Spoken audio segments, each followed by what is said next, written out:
Bonjour Manouia, aujourd'hui je reçois Bruno Algan qui vient nous parler d'un autre bataillon venu du Pacifique. Bonjour Bruno. Bonjour Martine. Alors c'est un nouveau bataillon, tu le vois comment? C'est pas le même bataillon des Tahitiens. Ça se passe ailleurs. C'est un bataillon. Oui, alors comme je vous l'expliquais tout à l'heure, il y a eu plusieurs bataillons venus du Pacifique en réalité, parce qu'il y a eu un troisième bataillon qui était un bataillon maori. Voilà. Mais moi, je m'intéresse donc au bataillon qui a été formé à Hawaï au lendemain de l'attaque surprise de Pearl Harbor. Un bataillon constitué de Japonais, de citoyens américains d'origine japonaise, voilà, qui ont été envoyés. Qu'on appelle les Nisei, c'est ça? Les Nisei, voilà, ce qu'on appelle les Nisei. Donc, étant nés sur le sol américain, ils étaient citoyens américains. Et donc, l'état-major américain a souhaité les envoyer d'abord sur le continent pour s'entraîner, et assez rapidement les envoyer en Europe, en Italie, en France, où ils ont combattu sur les mêmes théâtres d'opération que les Tahitiens et que les Maoris de Nouvelle-Zélande, mais malheureusement sans jamais se rencontrer. Mais alors, donc, ce qui était assez cocasse, si on veut dire, hein, dans l'attaque de Pearl Harbor, c'est que des Japonais venaient bombarder d'autres Japonais. Absolument, absolument. Écoutez, le 7 décembre 41, 40% de la population de Hawaï était d'origine japonaise. Donc, Mais ça, les Japonais le savaient? Bien sûr. Et ça ne les dérangeait pas? Ou alors ils étaient considérés comme des traîtres? La flotte impériale bombardant la base de Pearl Harbor a dû estimer qu'il ne menaçait pas de tuer les civils japonais qui étaient dans la ville d'Honolulu. Voilà. Mais il y avait quand même des soldats sur ces bateaux, des soldats japonais. Il y a eu des pertes, oui, il y a eu des pertes parmi les Nisei, forcément. Et alors tu me disais que à l'époque, on pensait que c'était les Japonais qui avaient attaqué lâchement par surprise Pearl Harbor, mais qu'en fait, ce que tu me disais, c'est que la CIA avait l'air d'être au courant et que c'était une manœuvre pour créer un choc de la part des États-Unis de ne pas entraver cette attaque pour que les États-Unis s'engagent dans la guerre. Oui, alors, en fait, il y a deux thèses aux États-Unis. C'est une hypothèse, hein. Il y a deux thèses aux États-Unis. Alors, la thèse officielle, la thèse gouvernementale, c'est que le gouvernement américain, le président Roosevelt, ont été pris totalement par surprise. Voilà. Mais il y a une autre thèse qu'on appelle la thèse révisionniste, qui est partagée par de plus en plus d'historiens, au fur et à mesure que les archives s'ouvrent, qui prétend que le gouvernement américain était parfaitement au courant du projet d'attaque sur Hawaï en décembre, et qu'ils ont laissé faire parce qu'ils avaient besoin, Roosevelt avait besoin de créer dans l'opinion publique américaine, qui était très réfractaire à une entrée en guerre aux côtés des Britanniques, Roosevelt avait besoin de créer ce choc dans l'opinion pour pouvoir déclarer la guerre au Japon. Voilà, c'est pour ça qu'on a dit c'est une forfaiture, voilà. Ils n'ont pas vraiment déclaré la guerre, ça a été fait au dernier moment. En fait, oui, aussi. Et les Japonais, eux, pensaient que les États-Unis n'étaient pas au courant.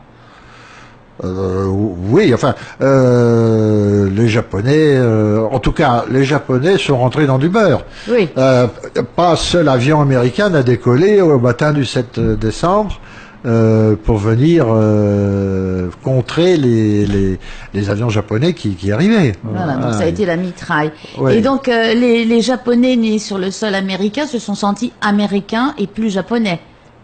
Alors, dans leur immense majorité, effectivement, les Japonais américains se sont déclarés solidaires, non pas de leur pays d'origine, mais de leur pays de naissance, c'est-à-dire les États-Unis d'Amérique. Et pourtant, il y a eu des purges de ces pauvres Japonais. Ils ont été emprisonnés, on les a traités d'espions. Ça a été difficile hein, pour les Japonais à l'époque. Effectivement. Alors, le sort de la communauté japonaise de Hawaï était différent, était moins brutal que celui de la communauté japonaise sur le continent. Oui, sur le continent, ça a été très dur. Alors, et même les Japonais se faisaient passer pour des Chinoises.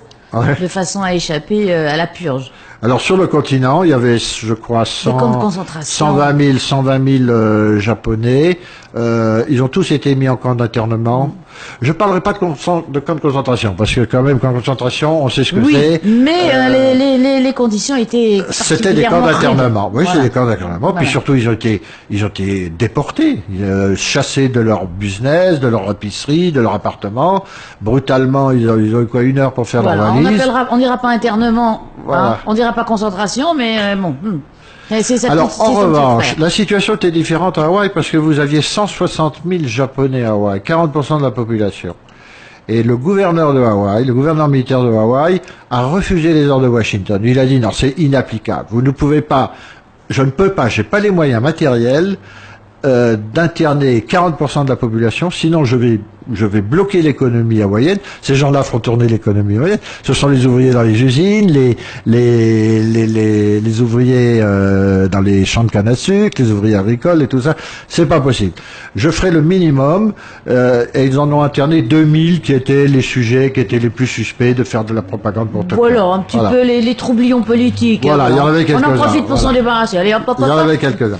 Mais l'immense majorité des Japonais de Hawaï est restée tranquillement dans ces foyers. Ils ont été chanceux. Ouais. Et alors donc ce bataillon de Nisei, on les a expédiés le plus vite possible parce que c'était quand même embêtant de savoir si oui ou non ils allaient tirer contre les Japonais du Japon.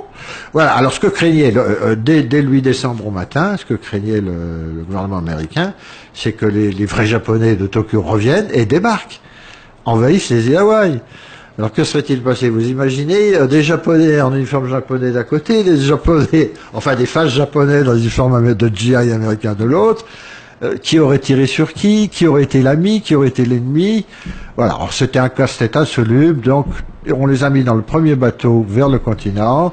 Ils arrivent à San Francisco, ils débarquent de nuit, on les embarque dans des trains et ils sont dirigés vers un camp d'entraînement dans la région de Chicago, dans la région des Grands Lacs. Voilà, où ils s'entraînent pendant 6 mois. Ensuite, quand l'hiver arrive, on les envoie dans un camp d'entraînement en Louisiane, parce que pour ces pauvres Hawaïens, l'hiver, l'hiver à Chicago, dans Chicago, c'est voilà. Et donc, ils passent 6 autres mois dans le sud des États-Unis. Et au bout d'un an, le gouvernement américain, qui était très réticent pour les envoyer combattre en Europe quand même, hein, ils avaient peur que ces gens-là ne soient pas loyaux, qu'ils tirent dans le dos de leurs officiers. Enfin, il y avait plein de préjugés racistes contre eux. Voilà. Et donc, finalement, on s'aperçoit qu'à l'entraînement, ils sont particulièrement motivés, braves, résistants, disciplinés, une excellente moralité, voilà, des Asiatiques. Hein. Et donc, on les envoie en Europe. Donc, ils partent, montent sur un bateau et on les envoie. Et ils débarquent en Italie et ils font les mêmes campagnes que le bataillon tahitien. Voilà, ils font Monte Cassino, ils font Rome. Est-ce qu'ils se sont rencontrés?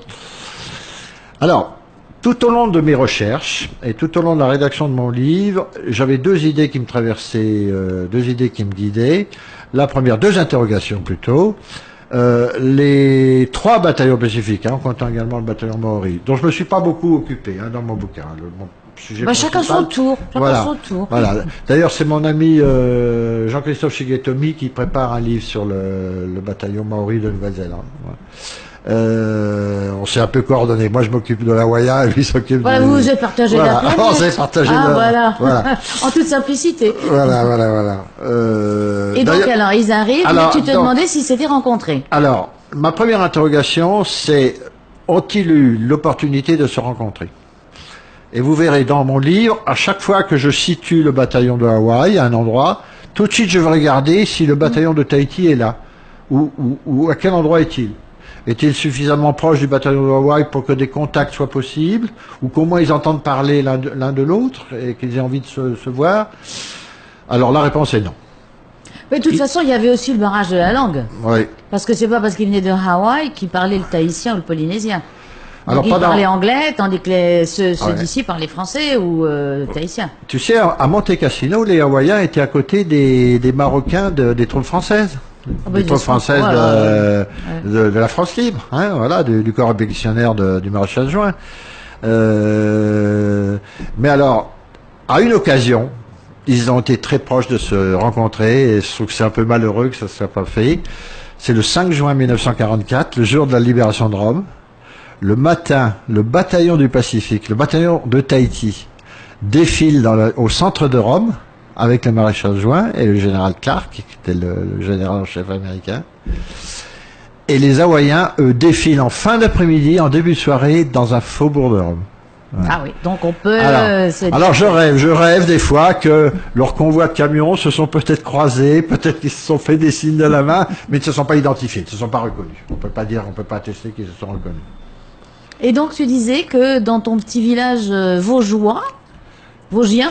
Alors, attends, si tu permets, j'ai répondu à ta première question, et la deuxième question que je me posais, c'est pourquoi, qu'est-ce qui pousse des Maoris de Nouvelle-Zélande, des Tahitiens des établissements français d'Océanie, des Kanaks de Nouvelle-Calédonie, des Nisei de Hawaï, qu'est-ce qui pousse tous ces gens-là à aller faire la guerre en Europe, à se faire tuer en Europe pour une guerre qui a priori n'est pas la leur? C'était la guerre des puissances occidentales qui avaient pris à tour de rôle leur territoire sous tutelle.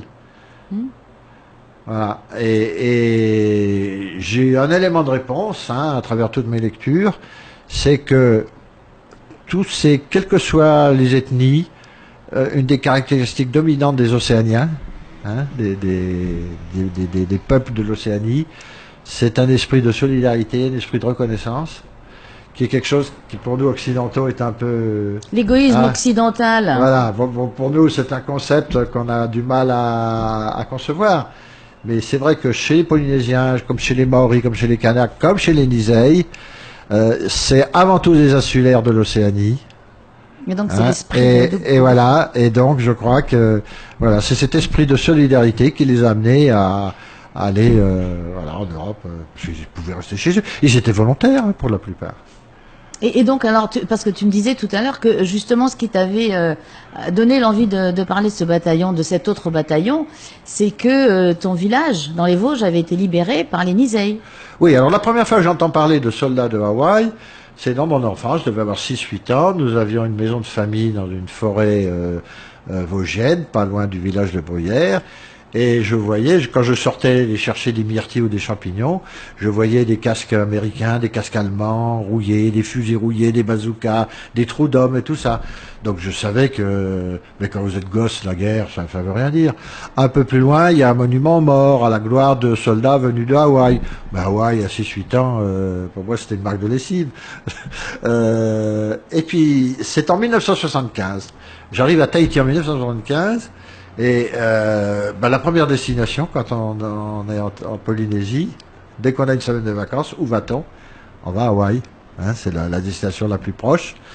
Et donc j'avais Bruyères dans mon enfance, Hawaï dans ma vie d'adulte. J'ai voulu fermer la boucle, j'ai voulu relier les deux, les deux termes de ma vie. Et puis surtout, donc je me suis de plus en plus intéressé à cette histoire, et j'ai constaté que rien n'avait été écrit en français. Il y a énormément d'ouvrages en américain, aux États-Unis. À Hawaï, ce bataillon-là est très connu d'ailleurs. L'aéroport international d'Honolulu porte le nom, a été rebaptisé l'an passé du nom d'un des soldats de Hawaï. Eh bien, écoute, Bruno, on va essayer d'en savoir davantage en se plongeant dans ton ouvrage. Un autre bataillon venu du Pacifique. On le trouve dans toutes les bonnes librairies, je suppose. Absolument, chez Odyssée, Archipel, Climat. Toutes les librairies de la place. Toutes les trois meilleures librairies du centre-ville. Je te remercie, Bruno. C'est moi qui te remercie.